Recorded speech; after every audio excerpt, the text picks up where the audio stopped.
but I also then had to make that decision to sell our property to keep going. So they just totally pillaged the brand, not the brand, the platform. And so for the last 4 years, I have been digging out of that hole like you wouldn't believe.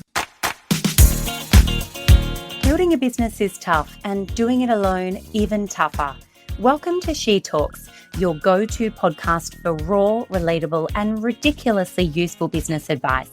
I'm Lisa Jones and I'm both a mum and a serial entrepreneur, and I'm here to help share real stories and proven strategies to help you scale up your business. Let's do this together. Can you build a beauty empire between school pickups but stay true to your values every step of the way? In this episode, I chat with Briony Kennedy, founder of Adorn Cosmetics, a purpose-led beauty brand built on values, transparency, and doing things differently. From bootstrapping her way through the early years to scaling a community-driven powerhouse, Briony shares what it really takes to grow a brand with soul in a highly competitive space. We talk about juggling motherhood and entrepreneurship, building loyalty through radical honesty, and why staying true to your values isn't just good ethics, it's good business. If you've ever felt like the outsider or wondered if it's possible to scale without selling out, this one is for you. So welcome to the podcast today, Briony. I want to rewind a little before we talk about too much detail about Adorn. And I want to know, you come from a background in corporate sales, marketing, and beauty. What was the moment that made you go, yep, I'm going to start my own cosmetic brand? In a nutshell, I've always enjoyed colour and colouring in and makeup, etc. So it was something that I always did on the side, outside of my corporate work. And I guess like some of us, you just get sick of being paid what someone else thinks you're worth, and also being, I suppose, stuck with what you are constrained to do because of their expectations. And it was frustrating for me that I couldn't do more. So it really was, I guess, coupling something I enjoyed with something I was passionate about, and that was, I suppose, the sustainability side of things, but also having that flexibility of being able to work for myself and stay home with my fresh, oh my goodness, can you hear this? So listeners, we're going to keep talking through this awkward moment on camera that you can't see, but Briony's had her puppy dog join her on the back of the couch and is currently coming along to maybe lick her ear. What's going on? Yeah, I'm sorry. This thing's got some issues and needs to be next to me 24/7, and so she's a scarf at the moment. But anyway, yes. So Bill here always on She Talks. But by the way, what kind of dog is that? She is a little staffy, a very undersized staffy, and she does like to snort a little bit. So there we go. I can remove her if we need to, or do you think she's... No, I think everything here at SheCom and She Talks and Lisa Jones is everything is welcome. The breastfeeding babies, the screaming toddlers, and the needy staffies. We're all good here. I thought I'd put her outside, but clearly not. There you go. Well, that is just a perfect segue into work-life balance. But I'm going to ask you, I find this really fascinating, and I've known you for a little while, and I'm going to throw it out there that maybe you're a little like me, where we're not great at being employed by others, because ultimately we kind of see things and we get frustrated with our bosses and think, well, why aren't you doing that better? And is that probably a case of how Adorn was born as well, where you were like, actually, I think I could do this better myself? Yeah, it was definitely for me. I think having my twins at the time, so they were 9 months when I started Adorn. And for me, it was a combination of wanting to be able to still be around for them and with them. I was probably a little bit of a nervous first-time mum. I didn't really want to put them in to any sort of daycare, but also do something that I enjoyed but could kind of come back home and not feel too overwhelmed with or responsible for. So I had a salon previous to starting Adorn, and I'd met a couple of people that were formulating and ingredients. And so I thought to myself, one of the things I recognized when I had the salon was the need for women to just be told what to wear. They've got better decisions to make than worrying about what bloody lippy or foundation. Yes, they want to wear something that looks nice and feels good, but they don't really want the decision around it because they're also not confident to make the right decision. So I thought if I can combine that with some beautiful products that I know, fairly universal colours, having been in the makeup artistry field for many decades, that if I can combine that with my, I suppose, love of sustainability. I really hated how beauty was so wasteful. Like, you've got to open plastic, then a box, and then another box to get to the product. Some of the packaging would be so beautiful, and I'd think, why am I throwing this away? Like, why can't I just get something to fill this? So there was a lot of reasons, I think, from my own ethos point of view, but also the flexibility around work. So I thought, look, let's combine it. Let's start some classes. Like, if I teach women in their homes how to do the basics, how to basic colour match, maybe I can make a bit of income out of that. And I did. And then that's where the idea started, that maybe I should produce my own product. Initially, I was selling other products. And that's when I thought, well, hang on a minute, like, this is doing so well. I think maybe I should have my own products. And that's when I started. Briony, I'm stuck back. I just actually can't get past the place in which you said you had two twin boys and decided to launch your own business at the same time. And I'm like stuck there, because I'm like, who for God's sakes, has twin babies and then thinks, I'm going to start a business? Yeah, I know. And I think the funnier thing out of that is that I'd actually gone through some serious postnatal depression, because I had hyperemesis. So I was actually bedridden for the whole pregnancy and throwing up grossly for the whole time. And so I think that led to, that postnatal depression. So I still had depression and was on medication for it at that point. But I just felt that, for me, I was somehow able just to pull myself up, just to do something for myself. And I think that made me feel better, because it was learning to heal, I guess, through healing others. I think that's really what helped me. Like, I really got a kick out of helping other people in their, around their presence and presentation. Yes, it wasn't easy having the twins, and there was a lot of other little hustles that I did to get Adorn going, like dog sitting, dog walking, waxing people from home, you name it. There was all sorts of things. Real. Yeah, all those things going on. But I think, when you find something that you're quite passionate about and it's rewarding, you don't notice the hardships so much around it. But by no means was it easy with twins at 9 months old, no. And listeners, I want you just to bear with us for a red hot moment, because on the podcast today, we're going to have a talk with somebody who I respect like hugely in an industry that is extremely competitive, and somebody who is a bit famous for not paying herself for, I don't know, like nearly a decade, but never for a moment stopping her belief in what she's building. And I think it's something I come across every day. Like, Briony, from me to you, every single day we hear about clients over here at SheCom who start, and then 6 minutes later they decide that it's too hard, or they give up, or they blame something else. And I always get a little bit disheartened by that, because I think real success comes with, there is a grind involved, and most definitely it is not for the faint-hearted, and it is not for everybody, and it is 1,000% okay if you want to go work for the man. That just isn't for you or me. And so we have this mentality of never freaking give up. And you are like the poster child for never freaking give up. So tell us a bit about, what does that look like for you? Your journey with Adorn has been long, and we're going to go into it in different detail, but why? Why did you never give up? I think there's lots of different reasons at different moments. I think sometimes it's because you have such a positive energy and you just know, whoa, this is just amazing, and I know this is the right thing. Other times you're in a corner where it's like do or die, quite literally. So you just have to keep going, because the alternative is even more disastrous.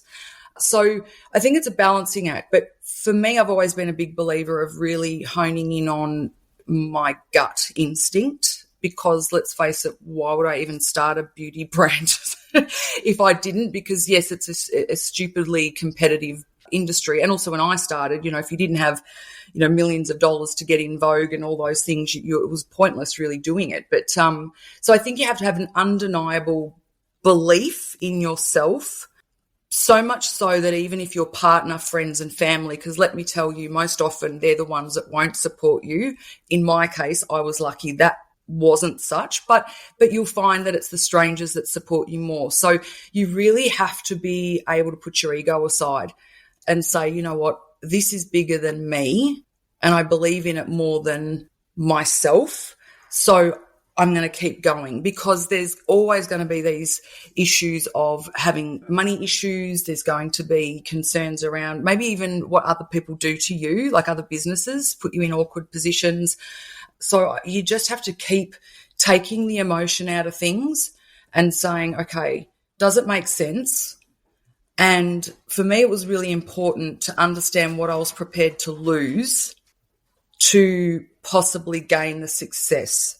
And I think one of the things when I mentor people around this, because not everybody's like maybe you and I, Lisa, where we've just got, like bones of titanium or grit of titanium. But what I tell people who are a little bit maybe less that way is to do this. Work out, because financially then they can visualize it. Financially, what can you afford to lose? And how long will that take you to earn back? If shit hits the fan and you've got to close the doors of whatever you're doing, what is it that you can afford to have walked away and lost? And what time frame are you prepared to be able to pay that back through working for somebody else or what have you? And that to me, I think, is a pretty simple formula. You might say, I'm happy to walk away with 100 grand's debt, $1 million worth of debt. And as a CEO, as this, I could pay that back in this.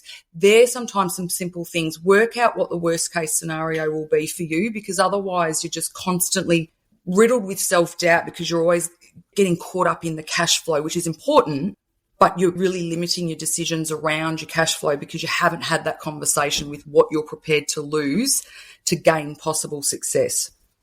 And I think our cash flow for any businesswoman at any revenue level is something that can cause us anxiety and stress. I feel like I have PTSD about cash flow now, so that even if I get a whiff of a day that sales are softer, and there's plenty of money in the bank and there's plenty of sales this month, I can still instantly trigger myself into a place of stress. Like, what if sales come off the boil? Exactly. What if it stays like this? Right? It's almost like we end up having to go to bloody therapy around our PTSD to do with cash flow.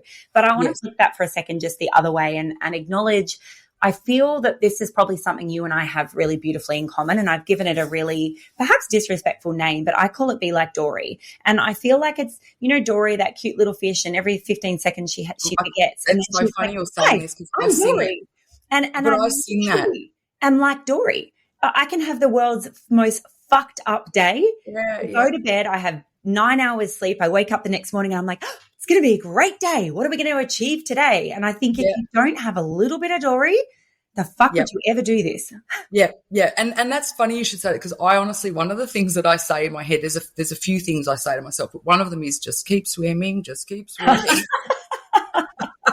So that's so funny you bring that up, because I literally say that to myself. That is so funny because, it is. It's not easy. And as much as I think we live in a world of amazing opportunity, and we have done for the last couple of decades, I know that I'm probably a little bit older than you, but you would still remember, like me, that we were kind of that last generation of understanding how things were a bit of a grind, but also opportunity. It was like, oh, we can go to uni and we can do these things. Where now, it's an expectation that there's opportunity. And I think sometimes that's so overwhelming that everybody thinks they should be doing something.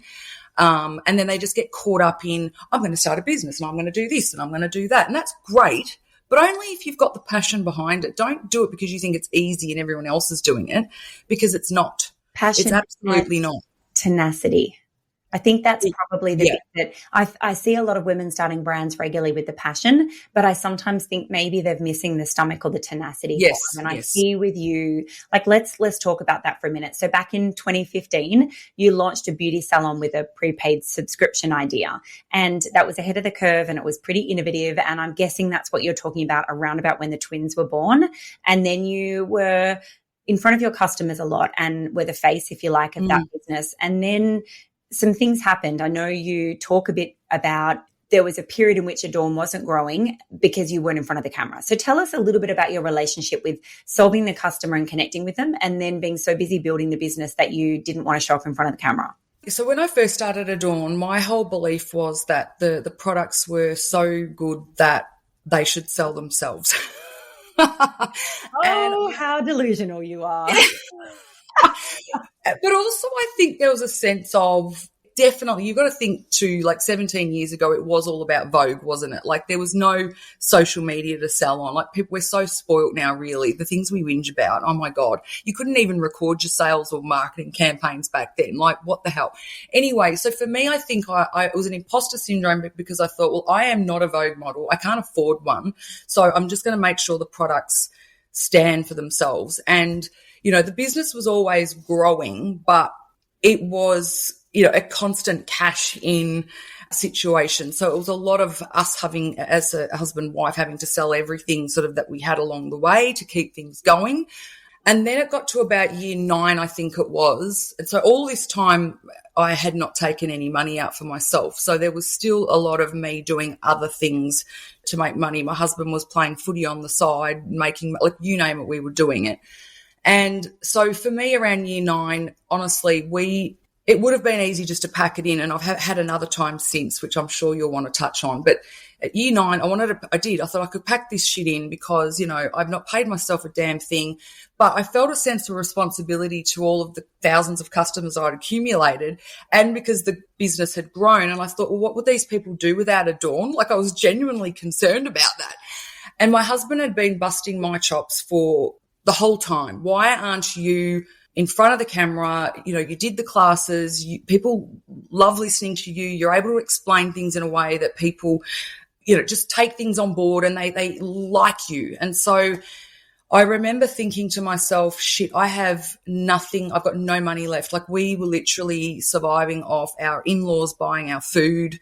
Like, it was bad. I had about, I reckon, $500,000, easily $500,000 worth of debt, possibly more. I think I've just shut that off in my head. And I thought, I've got nothing to lose but everything. So maybe the last thing you can do is putting your face in the camera. And so I remember just sticking my shitty phone that I had in the rental property we had, because remember, I sold everything, precariously sitting on this open window to try and get some form of light. Now, this was before Facebook did ads. So, no, I lie. It was on the cusp of it. So the lighting was shit. I had this disgusting background of a bathroom that was something in the 50s. And I just decided to put together some sort of, this is how you get ready with mineral makeup. And I did a few of those, and we weren't even running them really as ads at that point. And I just remember, because like you were saying before, I was sitting on my phone, you know, constantly checking sales coming through, because I'm thinking, fuck, how am I going to pay, you know, employees from one minute to the next? So I remember scrolling through, and my mum was with me at the time, and I thought, oh my God, there's been a glitch on the site. Like, there's too many sales here. Like, because that's happened before where it's duplicated sales, the platform I was on. So I didn't think much of it. And then I rang the team and said, be careful, there's too many sales. Something's wrong. Like, there's duplicated orders. And they've called me back and they're like, no, it's real orders. Oh my God. And from there on, there was just this, it was just honestly the catalyst for the brand. It just took off, like, by me just being me, just showing people what to do in front of a camera with no glitz, no glamour at all. I couldn't really even articulate myself properly. Like, it was like, it was gross. But it definitely, I got rid of all my debt within 12 months, and you know, the brand was just doing an amazing job of just getting out there, and that really made the difference, putting a person behind the brand. I do think, though, on that note, it needs to be the right person for your brand too. I have seen in some instances, it pains me to say it, where founders have tried to be the face of the brand, and I don't think it's cutting it, but they don't quite realise. So I do think there is a bit of a personality or charisma attached to what you need to be doing for it to work as well. It's like a bit of a star-like quality. I think you've got to feel comfortable and confident just rambling on camera and being okay with the attention that comes with that. But you're 100% right, by the way, on this topic for our listeners. There's 2 brands I want to refer you to that the owner knows that they're not the face of the brand, but they still have people in front of the camera every day. Yes. One is Lauren Rowe from I Love Linen. She's on the Goldies. She has about 4 or 5 amazing members in her marketing team, and they're all these hot little Gold Coast girls, and they literally roll around on beds all day in cute bed linen, and it works so perfectly for her brand. Yes. And then the other one is Gabby in my team with her brand CMY Cubes.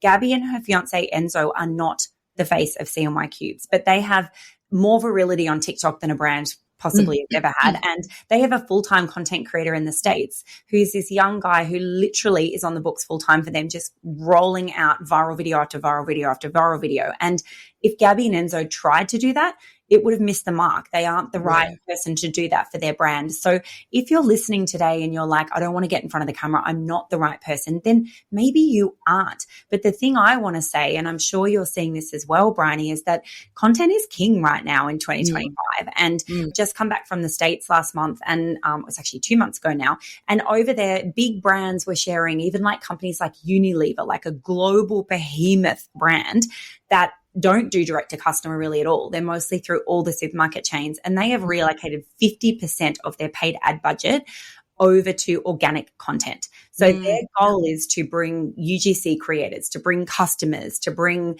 the creator element in the world. It obviously is not the brand founder, but they recognize how important content is right now and how quickly we scroll and how we're looking for genuine connection. So I want to ask you, like, in, say, right now in 2025, obviously you've been in front of the camera for quite a while, and I love to see your beautiful face in your group and on feeds because, listeners, you're not getting the benefit of how stunning Briony is. And I will meet you at an age off here, girlfriend, because I'm 47 this year and I'm definitely older than you. I look much older.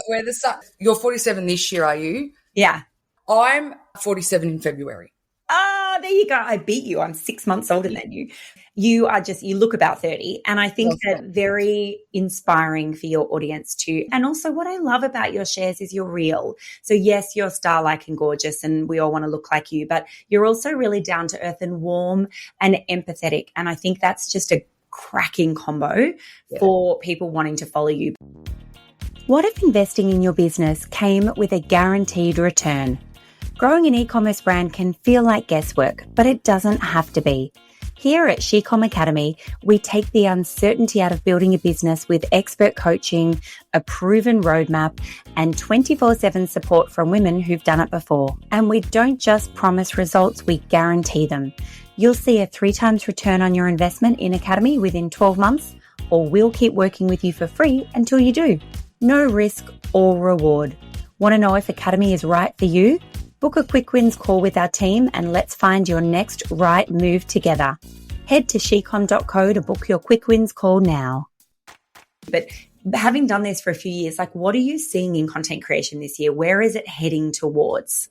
To be honest, I think you would agree. The last couple of years, I reckon we've been saying content is king forever, but I think people are saying it more now because they're scared of, the fact that there's AI, and there's also, well, not scared, but there's the opportunity of AI, so you can even do more. I really don't think that it's changed in any way other than it's still about real, yes, use the AI has its place. Trust me. I think, with some things, but I just think that get rid of perfectionism. No one's interested in that. Like, you need to be able to churn out stuff pretty quickly, and it only has to be 5 or 10 seconds here and there. And it doesn't always even have to be particularly on topic, roughly in a roundabout way, yes. But it could be, a day in the life of, it could be, behind the scenes. It could be, this is how we've made the product. It could be a product pouring into a jar. Whatever you think's mundane and boring. And I have to say, I'm one to struggle with this a bit, and the team will be the ones that say, but that's not boring. You're just used to that. See, I know what I know. So you think that everyone else knows it, but you just make the assumption that you are the total resource and no one knows what you know. The littlest things, honestly, like, what did I say the other day? It was something about the way I used a brush. And everybody was like, the whole video was on something else, but then they got fixated on this one thing. And I'm like, how do people, what? No one knows that? Like, so you don't know. And people have got not even 2 seconds to see you now. So it's not too much. Just put as much as you can on there, and don't worry about finessing it too much. Don't even worry if you drop something. Like, hell, in my private group, I could flick something accidentally, or hell, you just saw the dog jump on don't worry about it. Just get it done, get it out there. And, people will resonate that with you more than seeing it all polished and, looking at me and then thinking, oh yeah, you've probably had 2 hours to get ready. No, they don't want to think that. They want to see the real stuff. Yeah, I love that. I completely agree with that. And I could probably benefit more from that as well. But I try and keep it real, even going on stories without makeup on and just Yeah, being, you I do. Yeah. suppose it's about making them feel like they are you or you are them. Like there's a real Yes. connection that you haven't elevated yourself above them. And maybe that's where some brand founders maybe don't get it right. But I also want to acknowledge that being able to push content out everywhere as raw and authentically as you can is so valuable, because then you get to see what is organically picked up and then you can repurpose that on paid ads. And I think that is where even throwing content is king around right now, especially with Meta moving towards its own version of AI generation this year for the entire business manager. But I think it is so valuable because then you get to see what does your audience actually like? What are they engaging with? And then repurpose that and use that as paid ads instead of putting polished, curated ads up that nobody likes. Correct. Right? Yeah. And get really clear on a couple of platforms. Like I think, first of all, get clear on who your audience is. Sometimes your audience is not what you wanted it to be or even what you set out to be. And that's just, that's just life. So I think people really need to look at that. What and who is your audience? Where are they? And it's not even always social. Like think of these things that are that old school marketing, like which is what I've been exploring in my brain. Like, is it dressing up as a lipstick? Like as ridiculous as that is, and standing on the side of a road going, with a big banner or something. Like, is it paying a bunch of school kids to go and do something like that? Or it can be that really old fashioned stuff that is also Insta worthy or worth filming, but also it's a different, it's just a different way of standing out. But just be where your audience is. So I always think, well, all the women I know in our group at pickup, is there something, could we be handing out samples, knocking on windows of the car doors? I don't know. But just when it comes to social, just focus on a couple of places, because otherwise you just get overwhelmed thinking you've got to do everything. Do a few things really well and leave the rest. And then, as you grow, you might be able to bring on some team members to help you move into those areas. Now, let's go to the other part in your business journey that was pretty stressful for you. I understand it's around a website that you launched that was pretty disastrous. Do you want to run the listeners through this episode in your life and how this was potentially the other point in which you were like, this whole thing can just fuck right off? Yeah. And look, and I guess, it's, and this is the testament that I think it never gets easier. You've always got to be prepared for anything. And look, I would have to say that I am definitely the most, I'm so honest and transparent. I'll ask all the questions. Like I will, short of grilling someone, because I have to understand what it is that I'm getting or paying for. Like that's me. So I didn't go into this blind. I've been down this rodeo of websites before. I've had many of them. So it really was not my fault at all. Like I am the first one to go, you know what, I fucked up, or I didn't research this enough. But in this instance, it was just literally a case of an outside company not giving two fucks and just wanting to take someone's money. And I'm not the only one. I'm not going to name who they are. So it's just before you start sweating kittens. But they've done it to other people. So it was about 3 or 4 years ago.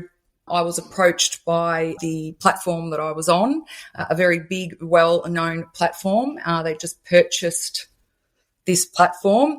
They put two and two together. I was approached by them and they did a case study on me because they wanted to, of course, expose how awesome their platform was. They wanted to take credit for that. That's fine. Happy to do that. And then I was approached by them around the fact that the platform I was on was the unpaid version and that I would highly benefit from moving towards the paid version. I'm just trying to use words that are fairly general. And I asked them to do, a synopsis of how that looked. And at the bare minimum, like worst case scenario, and I've got it in writing, the worst case scenario would be that I'd have a 30% uplift in sales. So, of course, when you're doing multiple millions that I was doing at the time, I mean, for anyone, 30% is like nothing to be sniffed at. It made sense. No one's going to say no to 30% upside in sales. No. But, we are talking from going zero cost to a cost of around $10,000 to $14,000 a month for this platform. So, I wanted to make sure. So the conversation was that, okay, look, let's give this a go. Makes sense. Let's just move our site to this. Then they introduced me to somebody that was a supposed developer. I'll use that term loosely. And they looked at the site and said, look, it's probably best to build a new one because if we move this to that, there's always going to be little issues. Having done websites before, I appreciated that, yes, that can be the case when you're taking over old sites and trying to do something new with it. So after quite a few weeks or even months of this going back and forth, making sure we had it all right, I decided to proceed. Now, what happened was that what was supposed to be delivered to me within a 3-month time frame, I got in 9 months. So along the journey, I was paying for things that I wasn't even able to use. I had 7 different account managers through that period. Each time the account managers changed, they had no knowledge or information of the previous account manager. Each time I had a new account manager, I had to brief them again on where we were at. Each time that changed, they had initiated work on the dev site that I'd already said no to, they'd put back on. So then, honestly, it was a fucking shit show. And my poor team, I don't know how they didn't need stress relief. Relief? You know, probably needed that too. But it was just awful. I had to dig deep to hold it together because of the impact it was having on everyone. I was project managing this fucking company as well as my own beautiful team that were trying to hold it together. So it finally got to a point where I had a meeting with them. There was no apology ever given. The site was still not really ready to go live. We had held off on all of this marketing that we'd set up ready for this launch of all these other things that we were doing. So again, we had to dump all of that because it was all seasonally made. So there was the ripple effect of that. And then this final meeting I had with this particular person that owned the agency, there was never an apology. On this call, it was supposed to be how do we move forward call. They again asked where we're at. I couldn't believe it. I was dumbfounded. And I have never had to look another founder in the eye and tell them I was disgusted in them. And I did. I was on this Zoom call. There was 6 of us. And I said, so-and-so, the fact that you can sit here and not apologize to me and stony-faced ask me where we need to go from here is unfathomable to me. I cannot. You are an embarrassment, and I would be mortified if this was my company. And I hung up. I just hung up on them all. I contacted this other company that had put me, the people that had put me in charge, put me in contact with these people of the people, told them what had happened or had been happening, and they were a little bit sort of sheepish about the whole thing, but eventually just said, look, let's just get this live. So we did. We went live with it. Lisa, can I tell you, so what we would have been, so I've been business 17 years, so it would have been, let's say it was 4 years ago because I can't quite remember, 4 years ago. The site went live, and okay, like anyone that's in tech will know, you know, your sales will go a little bit funny for a bit. That's fine. Our sales dropped by 30% and did not regain because the site they delivered was like getting the most beautiful mansion in the richest suburb that was just gorgeous and ruining it, taking the foundations off it and then dumping it in the middle of the Northern Territory with no address and expecting people to come and visit you. They had delivered me a site without my merchant centre, without any of the connections to all of my social ads, which I was spending $1 million a year at the time. We were wondering why these ads are being served. Why aren't they performing? Yeah, but it was showing that it was, but they weren't. All of our backlinks, all of our links, every blog, you name it, everything was gone. All they delivered was pictures and text, virtually. That's what I got. And can I tell you, I paid about $250,000 for a piece of shit. And not only probably $250,000 worth of lost cash from running the site before I could even launch it, the loss of the sales, the marketing, it was about $500,000 loss to the business. And I couldn't believe it. I just thought, I cannot even believe. Look, I would have been better. Look, we were fine. We were doing more than fine. And then to have these promises by such a huge company and well-known one, to have this happen, like even now it makes me a little teary, I have to say. No, I can really feel the energy from it, like still hearing you about this.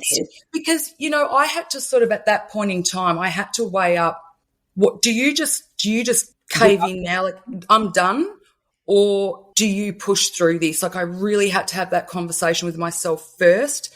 Then I had to have the conversation with my husband, like, do we just go call it a day? But then I thought, no, I'm going to be forever pissed that I let go of something because of someone else.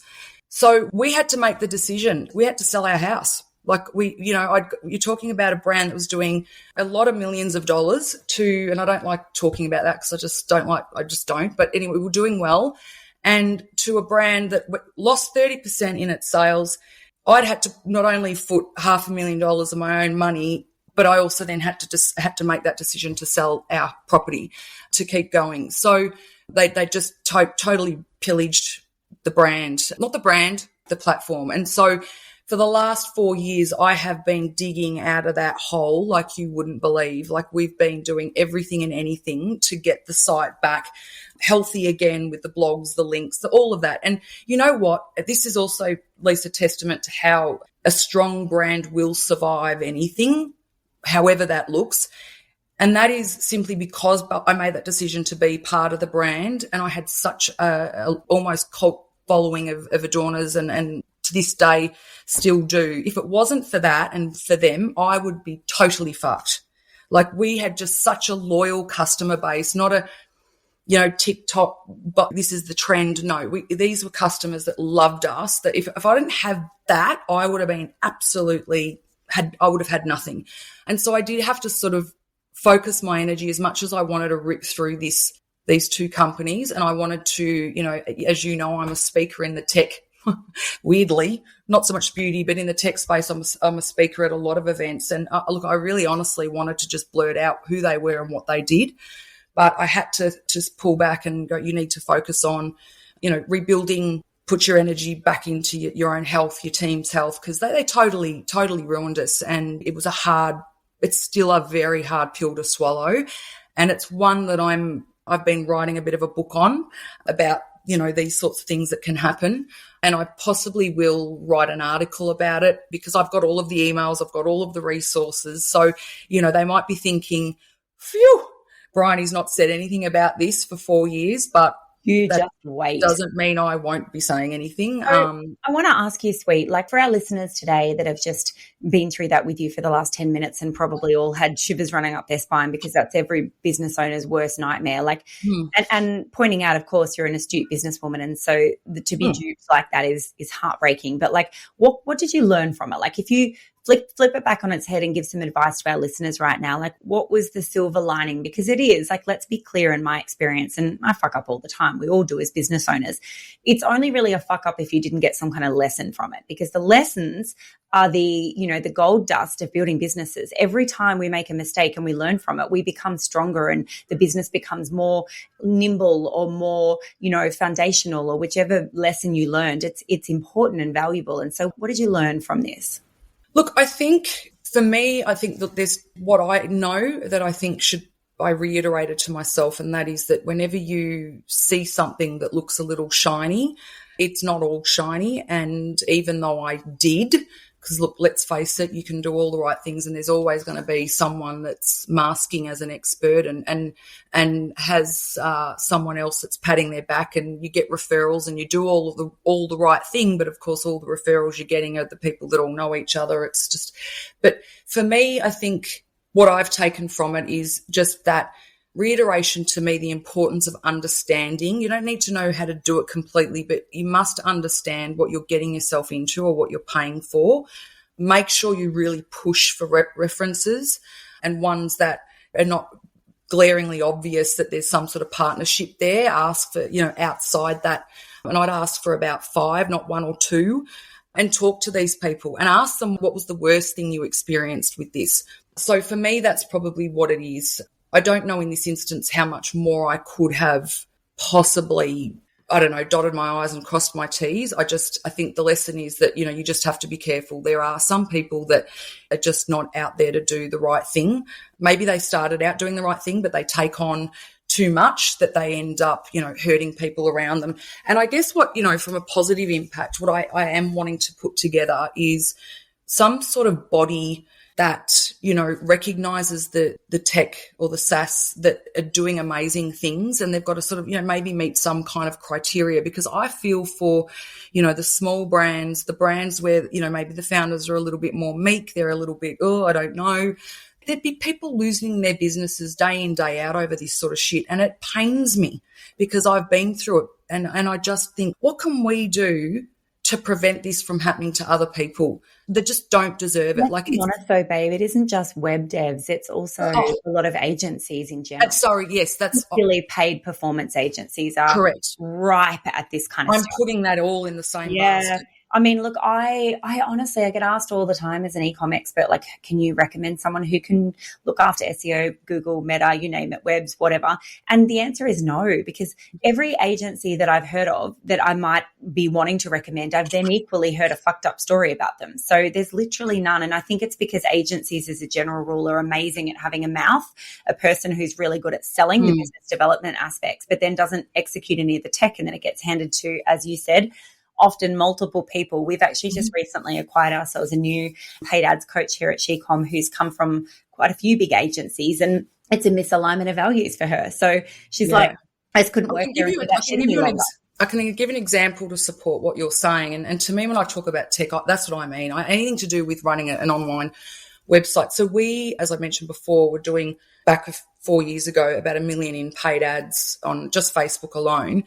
And so from there, I thought, well, surely if we're self-taught, these agencies have got to know more, right? Like even if it's a 5% uplift. 4 agencies later. Right. It doesn't work, does it? No, it just really. And so we just took it back 1 month ago. And I'm not saying that the people were bad, but it's just that, we took it back 1 month ago, and we, in 2 days, we reduced it to like 2 or 3 different ads, and in 2 days we acquired 500 new customers.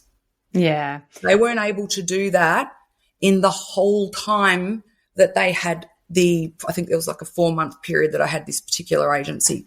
And I'm like, how is this? Out? It's just horrifying, isn't it? I do think as well that as a brand founder, we're more connected to the brand. Well, the brand and the story behind the brand and our customers, what they're looking for, where they hang out, what their connection point is, and maybe their pain points and what might trigger them to buy. And an agency is never going to get that. And so they essentially run blind content hoping it's going to land, and they waste a lot of money while they're doing it. So absolutely. Let's jump over for a different topic for a minute. We're almost out of time, but I really can't finish without touching on the idea for you around not only sustainability and your love of your customer and deep connection with them, which, by the way, I 1000% agree with you is paramount in this day and age. And I'm so glad it got you through a rough patch, but also like you have a motto around packaging. If it's not fit for a queen, it doesn't go out. And I love this because just quietly, babe, I am a super shopper. I buy stuff online pretty much most days of the week. I've even got a parcel locker at home because if I'm not home, don't fucking take it to the post office. Just put it in my parcel locker. And I am horrified at the standard of parcels I get lately. Like I buy from all kinds of different retailers, including $400, $500, $600 dresses. And do you know they still just come in the plastic cling that came from China? Like, why the fuck does my head in into a delivery? It's not about wasting packaging. It's about thoughtfulness. It's about an experience and a brand on packaging. Like, talk to me about this for you at Adorn. Yeah, so look, I guess for me it starts at our suppliers. So, I learnt very quickly that they do send things in plastic and all of that. So even if it costs us a little bit more, there are instances where we'll say, look, rather than that, we want white, just put white paper between each layer rather than plastic wrap everything. So things like that. Okay, so that's the first thing, because there's no point to me, sustainability truly is not producing something. Like, let's face it, but we're not going to not produce things. So what I then do is go, okay, don't produce what is not necessary. That's what I look at for sustainability. So there's no point for me getting my packaging or whatever sent, because we make everything here, but some packaging we get from overseas. There's no point that landing to me and it's got all this plastic on it and then I take it off and then the customer thinks it's sustainable because I haven't included the wrapping. That's dishonest. So for me, it starts there where the customer doesn't even see that. But for me, it was about, okay, we don't want anything to go out unless it's fit for the queen. Okay, it doesn't come in velvet. What I mean by that, it's got to be beautifully wrapped. But none of our packaging has ever had an outside box or plastic seal. So if you buy a lipstick, that's what you get. Because in my opinion, you don't need the box. It serves the purpose for it to look good. We're not in store, so we don't need to do that. But I'd argue that you still don't need to anyway. But I just look at, you want the lipstick, that's what you're going to pay for. So I can spend most of my money on ingredients, customer retention, engagement, education, give them the product they need. And for me, it's not being caught up on, oh, but it can be recycled. That's another thing that beefs me with brands is, oh, it's fully recyclable or it's biodegradable materials. But you still need to use resources to recycle all that stuff. So for me, it's all about not producing things that you don't need. So we work on refills, so everything's refillable. Probably 80% of the range is refillable. And that is, again, just reusing and don't use. Because that, to me, even, for example, our refills, we can put them in envelopes, not boxes or satchels. So it's not just the fact that the envelope is paper, but then if I can put more products into refills, how much less room do I take up in a post van? How many more parcels can that post van then fit in there? How many less trips does it have to do? Less fuel, less all of this stuff. I look at it at such an incremental, gritty level that is probably showing the real nerd in me, but I just love that stuff. It's almost like, how do I do less? Isn't that a really less. Life? How do I do less? I think we should probably all put it on a Post-it note and stick it to the wall in front of our heads right now. Yeah. Yes. Do what you can well. I was so excited to get a refill shampoo about 6 months ago. Yes, refill shampoo. The refill bladder came in a box. What the fuck? Oh, my God. And then I ordered a selfie sticky thing from, not going to name where because I'm a bit embarrassed that I got it from this company because I couldn't find someone local. I do support Australian where I can. The selfie stick would have been, it's one of those expandable ones, so it would have been maybe the length of a ruler. It came in a box. Inside a box that I measured was 1 metre long. Yeah, I thought this. I already know where you got that, and we won't name them. But yes, I agree. Yes. Am I being punked right now? Bloody ridiculous. Oh my God. So yes, it is something that I'm very passionate about. And you know what? It saves you money as a business. Right. If you don't care about the sustainability, think of the money that you're saving. There you go. If you're not sustainable, be a tight ass. You're going to end up with a similar outcome, which is just less wasted shit. Now, we are out of time, sweet. So I'm going to finish the potty with 5 fast questions. These are snap answers that I need, which is the first one word to describe you that might surprise people. Zany. Zany. There you go. I love that. It means we have to have a margarita together because I've not seen your zany side yet.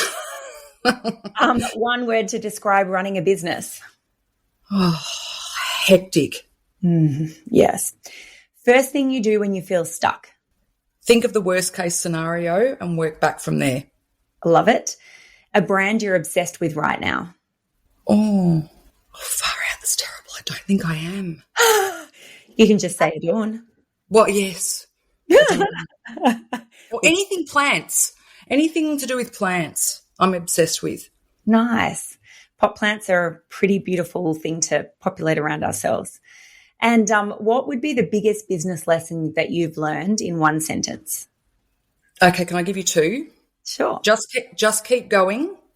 And also, there's nothing wrong with knowing when to quit. I think there's no failure in quitting too. I think that there's strength in that as well. Amazing. Radio team, you heard it here first. Just keep going. And if you loved this episode today, whether you're on Apple or Spotify, make sure you hit the follow button so you get notified when the next episode of She Talks drops. Thank you, Briony. It's always a pleasure having you around in any way. And I look forward to a margarita soon. Oh, yeah, absolutely. Thanks, Lisa.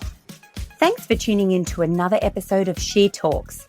I hope today's conversation sparked ideas, gave you strategies you can put into action, and reminded you that you're never alone on this journey. If you loved this episode, head over to shecom.co for today's show notes, exclusive freebies, and special offers from our sponsors. And if you haven't already, hit subscribe so you never miss a future episode. Until next time, keep showing up, keep building, and most importantly, keep talking.